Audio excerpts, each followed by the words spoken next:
Era 3h47 da manhã quando Ricardo abriu os olhos. Não foi um despertar suave, daqueles em que você volta lentamente da escuridão do sono. Foi brutal. Um som que não pertencia àquela casa. Um barulho abafado vindo do corredor. Seu coração disparou antes mesmo que sua mente processasse completamente o que havia escutado.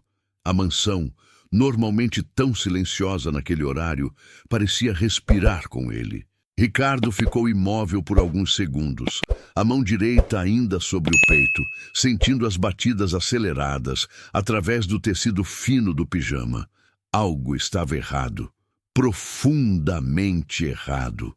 E quando ele finalmente se levantou da cama, descalço sobre o mármore frio, não tinha ideia de que sua vida inteira estava prestes a mudar. Que tudo o que ele acreditava saber sobre sua própria filha, sobre sua casa, sobre si mesmo, estava prestes a desmoronar como um castelo de cartas sob o peso de uma verdade que ele nunca teve coragem de enxergar. Se você está aqui agora, ouvindo esta história comigo, eu te convido a ficar até o final. Porque o que aconteceu naquela madrugada não é apenas sobre um homem que descobriu algo inesperado. É sobre todos nós. Sobre as dores que carregamos em silêncio. Sobre as pessoas que passam por nossas vidas sem que realmente as vejamos. E sobre como, às vezes, são justamente aqueles que julgamos conhecer menos que enxergam mais fundo em nossa alma. Deixe seu like neste vídeo e se inscreva no canal, porque esta jornada que começa agora vai tocar lugares dentro de você que talvez estejam adormecidos há muito tempo. Ricardo Almeida tinha 52 anos e um currículo que impressionava qualquer um. 3 empresas, investimentos em 7 países, apartamento em Miami, cobertura em Lisboa. Mas naquela madrugada, descendo as escadas de sua própria casa com o coração na garganta, ele era apenas um homem apavorado, um pai que não sabia ser pai, um viúvo que nunca aprendeu a lidar com a ausência. A mansão tinha 4 andares, jardim interno, piscina aquecida, biblioteca com mais de 5.000 livros que ninguém lia. Era o tipo de lugar que aparece em revistas de decoração. Frio, impecável. Vazio de uma forma que móveis caros nunca conseguem preencher. Helena, sua filha de 13 anos, dormia no 3º andar. Ou pelo menos deveria estar dormindo.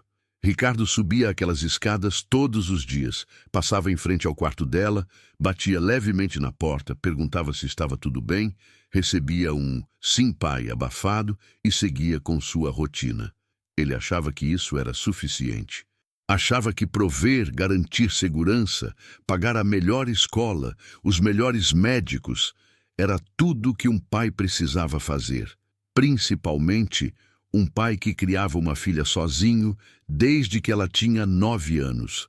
Clarissa, sua esposa, havia morrido num acidente de carro, voltando de uma viagem de trabalho. Choveu muito naquela noite. A estrada estava escura. Um caminhão atravessou a pista. Foram apenas segundos. Segundos que dividiram a vida de Ricardo em antes e depois. Antes, ele tinha uma família. Depois, ele tinha uma filha que o olhava como se ele fosse um estranho e uma casa grande demais para 2 corações partidos que não sabiam como se consertar. Mas voltemos àquela madrugada. Ricardo desceu o primeiro lance de escadas, as mãos suando frio. O barulho havia parado. Agora era apenas o silêncio, aquele silêncio que zumbe nos ouvidos quando você está em alerta máximo. Ele pensou em ligar para a segurança. Pensou em pegar o telefone e chamar a polícia. Mas algo o impediu. Uma intuição. Um pressentimento de que aquilo não era um invasor comum. Havia algo de familiar naquele som que o acordara. Algo que seu cérebro reconhecia, mas sua consciência ainda não conseguia nomear. No 2º andar, ele parou. A luz do corredor estava acesa. Aquela luz fraca, amarelada, que eles mantinham ligada durante a noite para Helena não ter medo de ir ao banheiro. Ricardo se lembrava de quando instalou aquelas luzes. Helena tinha 7 anos e acordava gritando, dizendo que havia monstros no escuro. Clarissa ficava com ela até dormir de novo. Ricardo apenas pagava a conta do eletricista. Sempre foi assim. Ele resolvia problemas com dinheiro, nunca com presença. Foi então que ele ouviu. Vozes, baixas, quase sussurros. Vinham do quarto de Helena. O sangue de Ricardo gelou. Eram 3h50 da manhã. Quem poderia estar no quarto de sua filha? Seu primeiro instinto foi correr, arrombar a porta, proteger sua menina. Mas seus pés não se moveram, porque uma das vozes ele conhecia. E não era a de Helena, era Dona Irene. Dona Irene trabalhava na casa havia 2 anos. Faxineira, 58 anos. Magra, pequena, sempre com um lenço cobrindo os cabelos grisalhos. Falava pouco, limpava tudo com uma perfeição quase obsessiva. Chegava às 7 da manhã, às segundas, quartas e sextas. Saía às 5 da tarde. Ricardo mal conversava com ela. Era sempre "bom dia, Dona Irene" e "obrigado, Dona Irene". Ele nem sabia onde ela morava, nem conhecia sua história. Para ele, ela era apenas mais uma funcionária, eficiente, invisível. Mas o que Dona Irene estaria fazendo ali?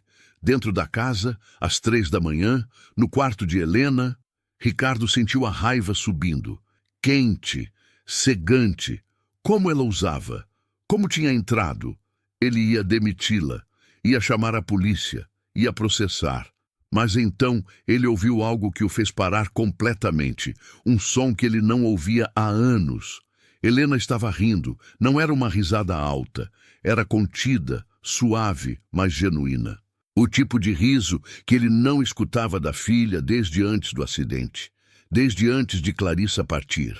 Helena tinha virado uma criança silenciosa, educada, obediente, mas vazia. Ela ia para a escola, tirava notas excelentes, voltava para casa, fazia as lições, jantava em silêncio, subia para o quarto. Quando Ricardo perguntava como foi o dia, ela respondia, bem.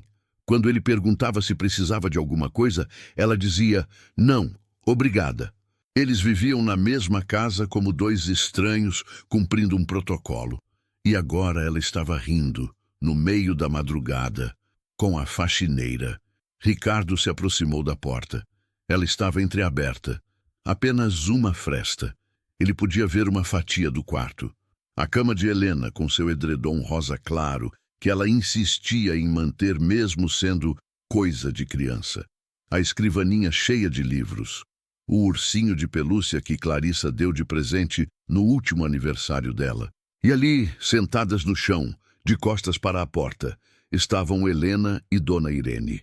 A cena era tão inesperada que Ricardo precisou piscar várias vezes para ter certeza de que estava mesmo vendo aquilo. Dona Irene estava com um vestido simples, azul marinho, o mesmo que usava para trabalhar. Helena estava de pijama, aquele com desenhos de estrelas que ela ganhara no Natal. E entre elas, espalhados no chão, havia dezenas de papéis, folhas de caderno, desenhos, cartas. E esse aqui, tia Irene, foi o último que eu fiz para ela antes de ela ir embora. Helena dizia, a voz embargada. Ela segurava um desenho. Mesmo de longe, mesmo na penumbra, Ricardo conseguia ver. Era um desenho de 3 pessoas. Um homem, uma mulher e uma menina, de mãos dadas. Embaixo, com a letra infantil de Helena, aos 9 anos, estava escrito, Minha família. Dona Irene pegou o desenho com uma delicadeza que Ricardo nunca viu em ninguém, como se estivesse segurando algo sagrado. Está vendo, meu anjo? Você conseguiu guardar, conseguiu manter ela perto de você. Sua mãe está aqui nesses desenhos, nessas memórias, e ela está orgulhosa. Você sabe que está, não sabe? Helena assentiu, mas seu corpo tremia. Mas eu não consigo mais lembrar da voz dela direito, tia. Eu tento, eu juro que tento, mas está ficando difícil. E isso me apavora. E se eu esquecer? E se um dia eu acordar e não lembrar mais como era o abraço dela? Como ela cheirava?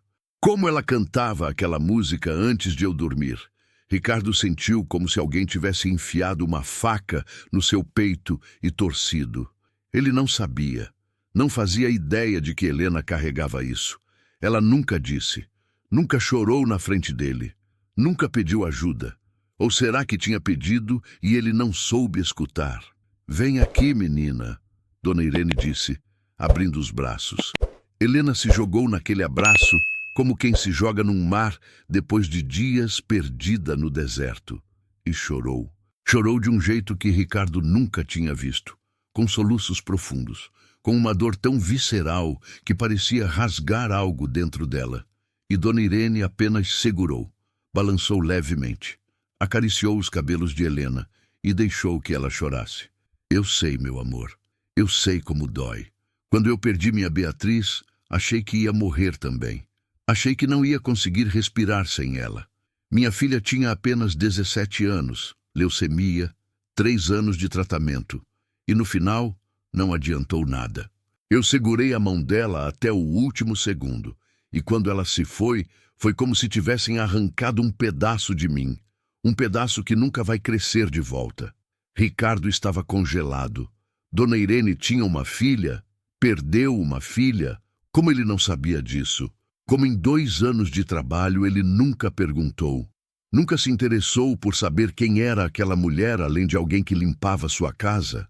Mas sabe o que eu aprendi, Helena? Aprendi que a gente não precisa lembrar perfeitamente para manter alguém vivo dentro da gente. As memórias podem ficar embaçadas, mas o amor não.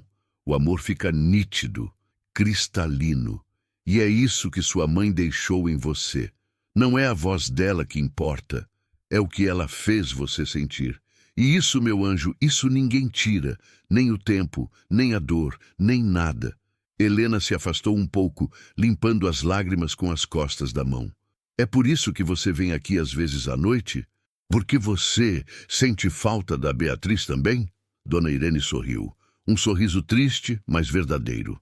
Eu venho aqui porque há 3 meses eu ouvi você chorando. Era uma sexta-feira. Eu tinha esquecido minha bolsa na cozinha e voltei para buscar. Eram quase 8 da noite.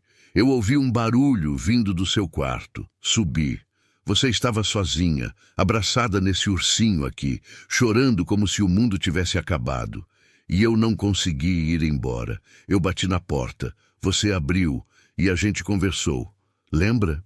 Helena assentiu, um sorriso fraco aparecendo no rosto. Você me contou sobre a Beatriz e eu contei sobre a mamãe.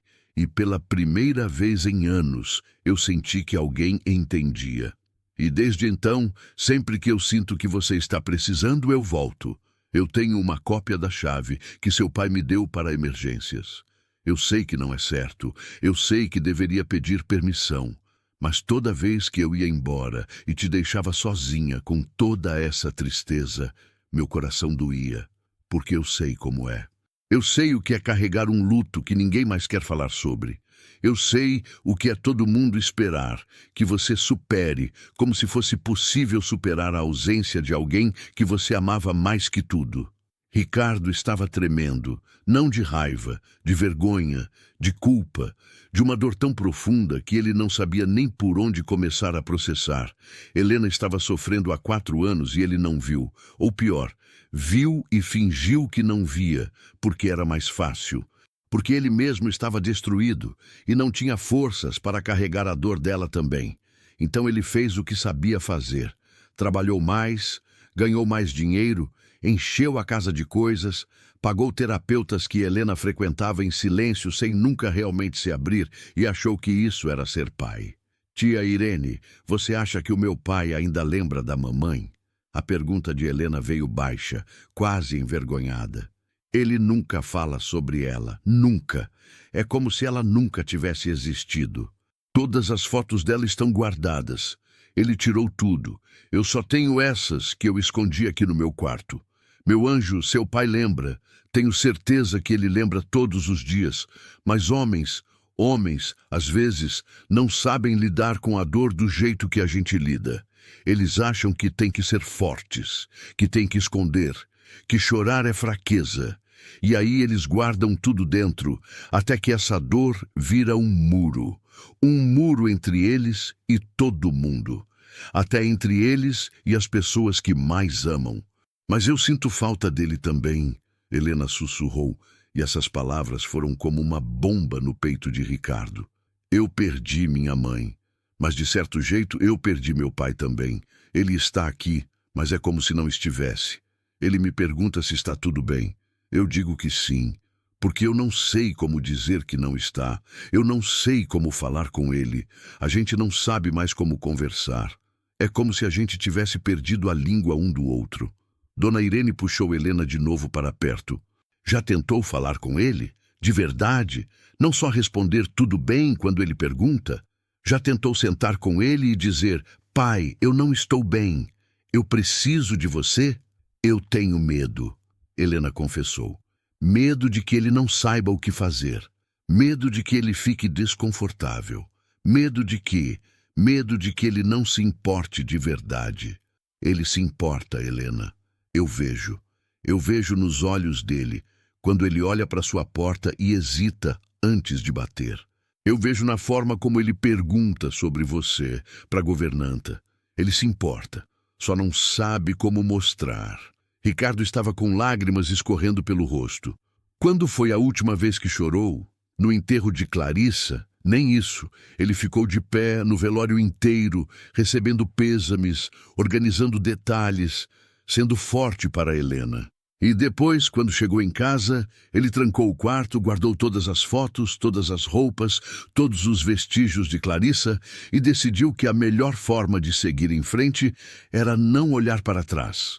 Ele estava errado, tão completamente, devastadoramente errado. Tia Irene, você pode fazer uma coisa por mim? Helena perguntou depois de um momento de silêncio. Você pode me abraçar igual a minha mãe abraçava? Só mais uma vez? Eu sei que é estranho pedir isso, mas eu não lembro mais direito e seu abraço me lembra dela, o cheiro de lavanda, a forma como você balança de leve. É quase igual. Vem aqui, meu anjo. Vem. E Ricardo assistiu, através daquela fresta na porta, Dona Irene abraçando sua filha de uma forma que ele não fazia há 4 anos. Um abraço que não era sobre protocolo ou obrigação. Era sobre conexão humana, sobre uma mulher que conhecia a dor, reconhecendo a mesma dor em outra alma. Sobre empatia, sobre amor que não pede nada em troca. Ele não sabia quanto tempo ficou ali, parado no corredor, assistindo aquela cena que era ao mesmo tempo linda e devastadora. Minutos, talvez 1 hora, até que Dona Irene finalmente disse: já está tarde, meu amor. Você precisa dormir. Amanhã tem escola. Você pode ficar só mais um pouquinho? Posso. Vou ficar aqui até você dormir. Igual sua mãe fazia, não é? Igual minha mãe fazia. Ricardo finalmente conseguiu se mover. Recuou devagar, as pernas bambas, desceu as escadas como um autômato, voltou para seu quarto, sentou na beira da cama. E pela primeira vez em 4 anos, deixou que a dor viesse. Toda ela, a saudade de Clarissa, a culpa de ter sido um marido ausente, o remorso de estar sendo um pai distante, o medo de ter perdido Helena de uma forma que talvez não tivesse mais volta, o ódio de si mesmo por ter sido tão cego, tão covarde, tão egoísta em sua própria dor, que esqueceu que sua filha também estava sangrando. Ele chorou. Chorou como não chorava desde criança, com soluços que vinham do fundo do peito, com uma angústia que parecia não ter fim. E no meio daquele choro, ele ouviu a voz de Clarissa na memória. Uma conversa que tiveram meses antes do acidente. Eles estavam na cama, de madrugada. Helena tinha tido um pesadelo e Clarissa tinha ficado com ela até dormir. Você é um bom pai, Ricardo, Clarissa havia dito. Sou, porque às vezes eu sinto que não sei o que estou fazendo. Nenhum pai sabe, mas você está presente, você se importa. E quando chega a hora de verdade, você está lá. E se um dia eu não estiver? E se eu falhar? Então você levanta e tenta de novo. É isso que a gente faz. Não existe perfeição nisso. Existe só amor e esforço. Mas Ricardo não tinha se esforçado, não de verdade. Ele tinha fugido. Tinha se escondido atrás do trabalho, do dinheiro, da ideia de que prover era suficiente. E agora, uma mulher que ele mal conhecia estava fazendo o que ele deveria estar fazendo. Estava segurando sua filha enquanto ela desmoronava. Estava sendo a presença que Helena precisava. Quando o sol começou a raiar, Ricardo ainda estava sentado no mesmo lugar. Não havia dormido. Não havia se mexido. Apenas pensado. Repassado cada momento dos últimos 4 anos. Cada conversa superficial com Helena. Cada jantar em silêncio. Cada pergunta respondida com monossílabos. E ele se deu conta de que tinha se tornado um fantasma na própria casa, presente fisicamente, ausente em todo o resto. Ele ouviu passos no corredor, leves, cuidadosos. Sabia que era Dona Irene saindo. Ele se levantou, abriu a porta do quarto. Ela estava no corredor, descendo as escadas, ainda de uniforme, os cabelos bagunçados, o rosto cansado. Dona Irene. Ela congelou. Virou-se devagar. E quando seus olhos encontraram os dele, Ricardo viu medo ali. Medo de perder o emprego, medo de ser julgada, medo de ser mal compreendida. Ela abriu a boca para se explicar, mas Ricardo levantou a mão. Por favor, não precisa explicar. Sua voz estava rouca de tanto chorar. Eu ouvi, eu vi tudo. O rosto de Dona Irene empalideceu. Senhor Ricardo, eu posso explicar. Eu sei que não deveria estar aqui, que não é apropriado, mas a menina, ela precisa, ela estava... Eu sei, Ricardo a interrompeu. Eu sei que ela estava sofrendo. Eu não soube ver, ou não quis ver. Eu não sei mais, mas você viu. E você fez o que eu não estava fazendo. Ele respirou fundo. Eu não vim aqui demitir você. Eu vim agradecer. Dona Irene piscou confusa. Agradecer por cuidar dela, por enxergar ela, por ser o que ela precisava quando eu não fui capaz. Você não precisava fazer isso. Não era sua obrigação. Você já trabalha aqui, já faz seu serviço perfeitamente. Mas você viu uma criança em dor e decidiu estar presente. E isso é mais do que eu fiz esses 4 anos inteiros. As lágrimas começaram a escorrer pelo rosto de Dona Irene. Eu perdi minha Beatriz há 6 anos. Até hoje dói como se fosse ontem. E quando eu vi Helena daquele jeito, sozinha com toda aquela tristeza, eu não consegui virar as costas. Porque eu sei como dói. E ninguém deveria passar por isso sozinho. Especialmente não uma criança. Ricardo assentiu, a garganta apertada. Me conta sobre ela, sobre Beatriz. E ali, nas escadas daquela mansão imensa e fria, enquanto o sol nascia lá fora, Dona Irene contou. Contou sobre a filha que amava poesia, que queria ser professora, que tinha um sorriso que iluminava qualquer ambiente. Contou sobre os 3 anos de tratamento, as esperanças, as recaídas, a batalha que foi perdida não por falta de luta, mas porque algumas batalhas simplesmente não podem ser vencidas. Contou sobre como ficou depois, vazia, quebrada, trabalhando apenas para não pensar, limpando casas porque era mecânico, porque exigia pouco dela além da repetição. E então eu vim trabalhar aqui, ela disse, e vi você e Helena, e me vi um pai e uma filha perdidos na mesma dor, mas cada um no seu canto. E eu pensei, se eu tivesse alguém que tivesse segurado minha mão quando Beatriz se foi, se alguém tivesse me permitido sentir, talvez não tivesse doído tanto. Talvez eu não tivesse me perdido tanto no caminho. Você não se perdeu, Ricardo disse suavemente. Você achou sua filha quando eu não estava achando a minha. Eles ficaram em silêncio por um momento. Então Ricardo disse, Dona Irene, eu preciso da sua ajuda. Eu preciso aprender a estar presente, a ouvir de verdade, a não fugir da dor, porque eu não sei mais como conversar com Helena, não sei mais como ser o pai que ela precisa. E você claramente sabe algo que eu não sei. Senhor Ricardo, não é sobre saber, é sobre sentir. É sobre estar disposto a ser vulnerável, a admitir que não tem todas as respostas. Helena não precisa que você seja perfeito. Ela só precisa que você seja presente, de verdade. Me ensina Ele não percebeu que estava chorando de novo, até sentir as lágrimas pingando no chão. Por favor, me ensina a não perder minha filha também. Dona Irene subiu um degrau, pousou a mão no ombro dele.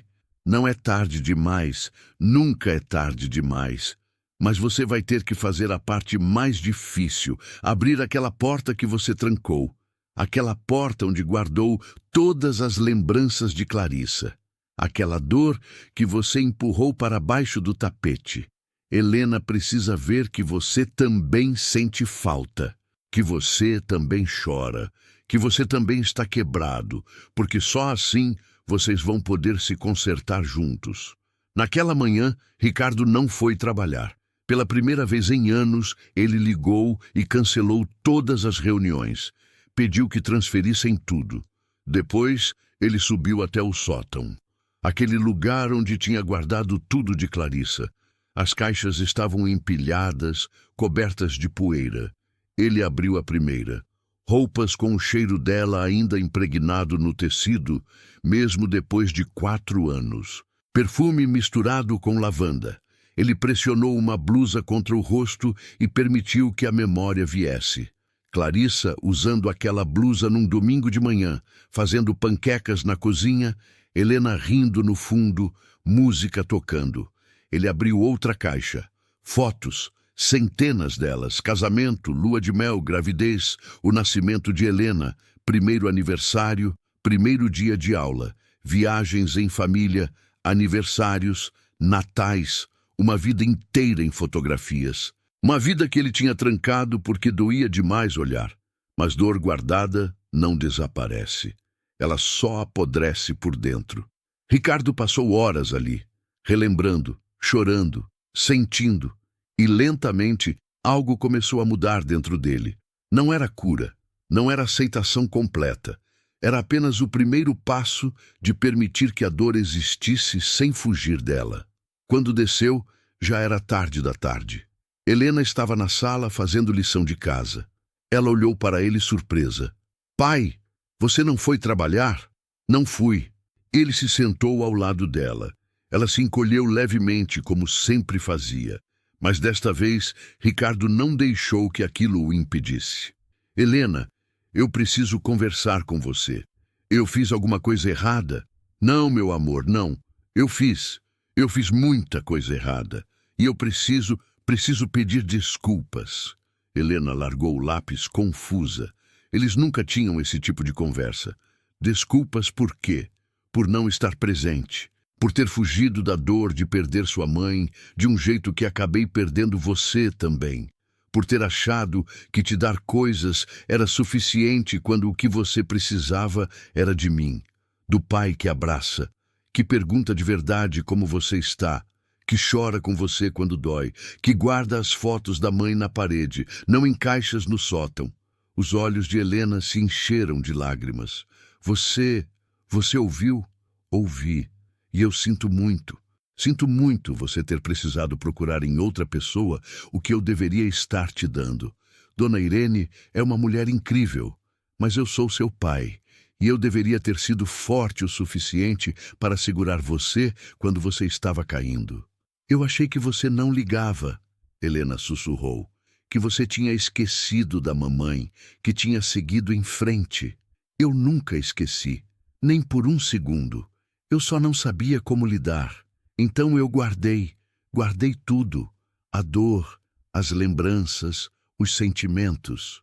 E acabei te guardando também sem querer, mas eu quero mudar isso. Se você me deixar, se você me der uma chance de tentar de novo, de ser o pai que você merece. Helena olhou para ele por um longo momento, e então, pela primeira vez em 4 anos, ela se jogou nos braços dele. Não foi um abraço educado, foi um abraço de alguém que estava se afogando e finalmente encontrou ar. Ricardo a segurou, apertou. E os dois choraram juntos. Pela primeira vez desde que Clarissa se foi, eles choraram juntos. Todas as lágrimas que tinham sido seguradas, toda a dor que tinha sido engolida, tudo veio à tona naquele abraço. Eu sinto tanto a sua falta, Helena soluçou.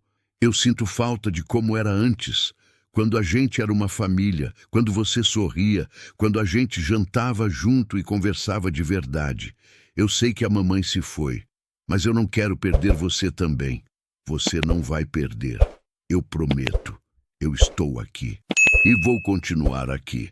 De verdade desta vez. Eles ficaram assim por muito tempo, pai e filha, unidos na dor, mas também no amor. E foi imperfeito, e foi atrasado, e foi insuficiente para consertar 4 anos de ausência, mas foi um começo. Nos dias que seguiram, Ricardo mudou, não de forma dramática, não acordou transformado, mas começou pequeno. Passou a chegar mais cedo em casa, passou a jantar com Helena, de verdade, sem celular na mão, sem pensar no trabalho, apenas conversando, ouvindo, conhecendo essa menina que tinha crescido enquanto ele não estava olhando. Ele trouxe as fotos de Clarissa de volta, espalhou pela casa, na sala, no corredor, no quarto de Helena. Criaram um pequeno altar em seu quarto, com as fotos favoritas dela, uma vela e algumas das cartas que Clarissa tinha escrito para Helena quando ela era pequena. Helena lia uma carta diferente toda noite antes de dormir, e às vezes Ricardo lia junto. E eles choravam, e eles riam, e eles lembravam. Dona Irene continuou trabalhando na casa, mas agora Ricardo conversava com ela. Perguntava sobre Beatriz, mostrava interesse, aprendeu que ela gostava de bordar, que sonhava em abrir um pequeno ateliê um dia, que tinha netos que via apenas nas férias porque moravam longe. Ela deixou de ser invisível, tornou-se uma pessoa, uma amiga, alguém que tinha atravessado o fogo e saído do outro lado diferente, mas não destruída. E Helena começou a se abrir. Lentamente, falou sobre a escola, sobre as amigas, sobre os medos, sobre os sonhos, sobre como queria ser veterinária, sobre como sentia culpa por ser feliz às vezes, como se estar feliz fosse trair a memória da mãe. Ricardo assegurou e disse que Clarissa ia querer que ela fosse feliz, que ela teria ficado furiosa se soubesse que Helena estava se sabotando por causa dela. Em uma terça-feira, 3 meses depois daquela madrugada, Helena perguntou: "Pai, a gente pode visitar o túmulo da mamãe? Juntos? Eu não fui desde o enterro. E eu acho que está na hora." Ricardo assentiu, a garganta apertada. "Sim, vamos." Eles foram no sábado. Levaram flores, lírios, as favoritas de Clarissa. Helena levou um desenho novo que tinha feito. Era de 3 pessoas de novo. Mas desta vez, uma delas estava acima, entre nuvens, olhando para as outras 2 de mãos dadas. Embaixo estava escrito: "Você está sempre com a gente, mamãe. Te amamos." Ricardo leu aquilo e sentiu algo se partir e se consertar ao mesmo tempo dentro dele. Eles ficaram ali por horas, conversaram com Clarissa, contaram sobre suas vidas, sobre as mudanças, sobre Dona Irene, sobre como estavam aprendendo a viver sem ela, mas nunca esquecendo dela. Porque é isso que amor é, não esquecer, mesmo quando dói lembrar. Quando voltaram para casa, havia uma lasanha esperando na cozinha. Dona Irene tinha preparado antes de ir embora. Um bilhete estava grudado na geladeira. "Para vocês jantarem juntos. Com amor, Irene." Eles jantaram, os 3. Ricardo tinha pedido para Dona Irene ficar. No começo ela resistiu, disse que não era apropriado, mas Ricardo insistiu: "Você faz parte desta família agora, quer você queira ou não." E pela primeira vez em anos, aquela casa gigantesca não pareceu tão vazia. Tinha risada, tinha conversa, tinha vida. Ainda tinha dor, porque dor não desaparece. Mas tinha também esperança. Tinha conexão, tinha amor. Depois do jantar, Helena pediu para Dona Irene contar histórias da Beatriz. E ela contou. Contou sobre como a filha adorava fazer bolo de chocolate, como cantava desafinado, mas com tanta paixão que ninguém ligava, como queria salvar o mundo, como lutou até o último segundo. E Ricardo ouviu, e Helena ouviu, e eles honraram aquela vida que se foi cedo demais, mas que deixou marcas profundas neste mundo. Sabe o que Beatriz me disse no último dia? Dona Irene falou, a voz suave. Ela disse, mãe, não fica presa na tristeza. Eu sei que vai doer, mas promete que você vai encontrar alegria de novo. Promete que você vai viver por mim também. E eu prometi. E tem dias que é impossível. Dias que a dor é tão grande que eu não consigo sair da cama. Mas então eu lembro. Lembro da risada dela. Lembro do amor que ela me deu. E eu me levanto, porque ela merece que eu viva, mesmo sem ela, por ela. Helena pegou a mão de Dona Irene. A mamãe diria a mesma coisa para o papai e para mim, não é? Diria. Com certeza, absoluta diria. Ricardo olhou para as duas mulheres na sua frente. Uma que tinha perdido uma filha, outra que tinha perdido uma mãe. E ele, que tinha perdido uma esposa e quase perdeu uma filha também por estar cego de dor. 3 pessoas quebradas de formas diferentes, mas encontrando consolo umas nas outras. Não era uma cura completa, mas era um bálsamo, era companhia na escuridão. Naquela noite, quando Helena foi dormir, Ricardo ficou acordado. Pegou um caderno velho que tinha ganhado de Clarissa anos atrás. Nunca tinha usado. Abriu na primeira página e começou a escrever uma carta para Clarissa, contando tudo, sobre como ele tinha se perdido, sobre como tinha encontrado o caminho de volta através de uma faxineira que viu o que ele não viu, sobre como Helena estava, sobre como ele estava aprendendo a ser pai de novo, sobre como doía, mas sobre como estava valendo a pena. Ele terminou a carta com: eu te amo e te amarei para sempre, mas eu preciso viver também. Preciso estar presente para nossa filha. E sei que é isso que você quer. Obrigado por ter me escolhido. Obrigado por Helena. Obrigado por cada momento que tivemos. E desculpa por ter demorado tanto para honrar isso de verdade. Nos meses seguintes, a vida não ficou perfeita. Ainda havia dias difíceis, dias em que Helena acordava triste, dias em que Ricardo se pegava caindo nos velhos hábitos de fugir. Mas agora eles tinham ferramentas, tinham abertura, tinham um ao outro. E tinham Dona Irene, que sem querer se tornou a ponte entre eles quando eles não sabiam como se encontrar sozinhos. Ricardo aumentou o salário dela, ofereceu ajuda para ela abrir o ateliê que sonhava. No começo ela recusou com orgulho, mas ele insistiu. Não é caridade, é gratidão. Você salvou minha filha. Deixa eu fazer algo por você também. O ateliê abriu 6 meses depois, pequeno, simples, mas cheio de amor. Helena ajudava aos sábados, aprendeu a bordar, fazia pequenos trabalhos. E Dona Irene ensinava não apenas o ofício, mas lições sobre resiliência, sobre como continuar quando parece impossível, sobre como honrar quem se foi vivendo bem. Em um domingo de dezembro, quase um ano depois daquela madrugada, estava acontecendo a primeira apresentação de fim de ano na escola de Helena desde o acidente. Era uma peça simples, mas Helena tinha um papel. Ela estava nervosa. E se eu esquecer a fala? E se eu estragar tudo? Você não vai estragar, Ricardo disse, segurando as mãos dela. E se esquecer, improvisa. O importante é que você está ali, que você tentou. Sua mãe sempre dizia que coragem não é não ter medo, é fazer mesmo com medo. Você vai estar lá? Primeira fila, eu e a Dona Irene. E ele estava, primeira fila, gravando cada segundo. Quando Helena entrou no palco, ele sentiu o peito estufar de orgulho. Ela estava linda, confiante, viva. E quando ela fez sua parte e recebeu os aplausos, ela procurou na plateia, procurou por ele. E quando seus olhos se encontraram, ela sorriu. Um sorriso verdadeiro, pleno.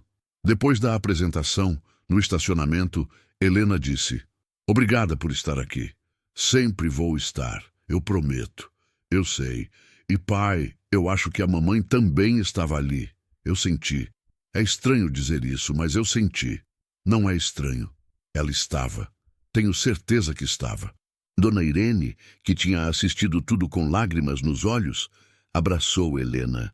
Sua mãe está tão orgulhosa. Onde quer que ela está orgulhosa. Assim como Beatriz está de mim quando me vê tentando viver apesar da dor. É isso que a gente faz. A gente continua. Não porque esquecemos, mas porque lembramos e porque amamos. E amor, meu anjo, amor não acaba quando alguém vai embora. Ele só se transforma. Naquela noite, em casa, Ricardo pendurou uma nova foto na parede. Era da apresentação. Helena no palco, iluminada pelos refletores, sorrindo. Ao lado, colocou uma foto antiga. Clarissa grávida, com a mão na barriga, sorrindo para a câmera. Mãe e filha, separadas pelo tempo, mas conectadas pelo amor. E ele entendeu finalmente. Entendeu que aquela madrugada, quando acordou com um barulho e desceu esperando encontrar um intruso, ele tinha encontrado muito mais. Tinha encontrado a verdade sobre Helena, sobre Dona Irene, mas principalmente sobre si mesmo, sobre como ele estava falhando e sobre como nunca é tarde demais para recomeçar.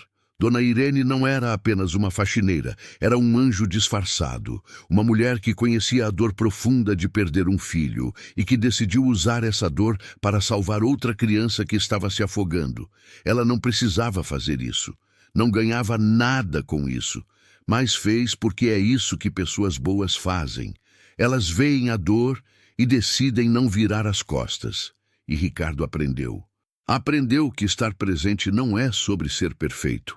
É sobre mostrar, é sobre estar disposto a ser vulnerável, a admitir quando erra, a pedir ajuda, a aceitar que dor compartilhada é dor diminuída. Ele aprendeu que luto não tem prazo de validade, que não existe superar, existe apenas aprender a carregar e que é possível carregar e ainda assim viver, ainda assim amar, ainda assim ser feliz. Helena cresceu. Não da noite para o dia, mas aos poucos. E Ricardo esteve lá, para cada conquista, para cada tropeço, para cada lágrima, para cada riso.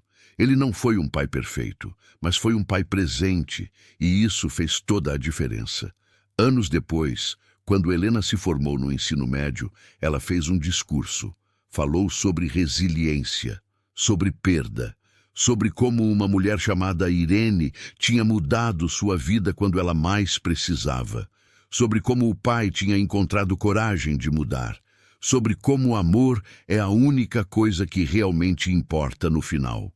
Dona Irene estava na plateia, ao lado de Ricardo, chorando de orgulho. Ricardo segurava uma foto de Clarissa e sussurrou para ela: "Nossa menina está linda, amor. Você deveria estar aqui. Mas de alguma forma eu sei que está." E talvez ela estivesse. Talvez Clarissa estivesse em cada momento de coragem que Helena demonstrava, em cada gesto de bondade de Ricardo, em cada abraço que Dona Irene deu quando ninguém mais via. Talvez amor seja isso, não uma presença física, mas uma força que continua mesmo quando a pessoa se vai. Uma força que molda, que cura, que transforma. Aquela madrugada, quando Ricardo acordou com um barulho, ele não sabia que sua vida estava prestes a mudar. Ele não sabia que veria algo que o destruiria e reconstruiria ao mesmo tempo. Ele não sabia que uma faxineira chamada Irene, com seu próprio coração partido, seria o catalisador para ele finalmente enxergar o que estava bem na sua frente. Porque às vezes a gente precisa de alguém de fora para nos mostrar o que está dentro da nossa própria casa. Alguém que tenha passado pelo fogo e saiba como encontrar luz mesmo na escuridão mais profunda. Alguém que não julgue, que apenas sustente, que apenas ame. E no final, aquela não foi uma história sobre um empresário que flagrou algo inapropriado. Foi uma história sobre um pai que acordou, no sentido mais literal e figurado. Acordou para a dor da filha, para sua própria falha, para a bondade de uma estranha e para o fato de que nunca, nunca é tarde demais para começar de novo, porque cada madrugada traz uma nova chance. Cada barulho que nos acorda pode ser um convite para finalmente vermos o que temos fingido não ver. E cada pessoa que cruza nosso caminho, mesmo as que consideramos invisíveis, pode ser exatamente quem precisamos para nos salvar de nós mesmos. Esta é a história de Ricardo, Helena e Dona Irene. 3 pessoas quebradas que encontraram conserto umas nas outras. Não é uma história perfeita, mas é real, é humana. É sobre como o amor, mesmo quando está ferido, ainda é a coisa mais poderosa que temos. E sobre como, às vezes, as maiores lições vêm das pessoas que menos esperamos, daquelas que simplesmente estão ali, no fundo, limpando bagunças que vão muito além de chãos sujos e móveis empoeirados, limpando, na verdade, as bagunças dos nossos corações, e esperando pacientemente que a gente finalmente acorde e veja.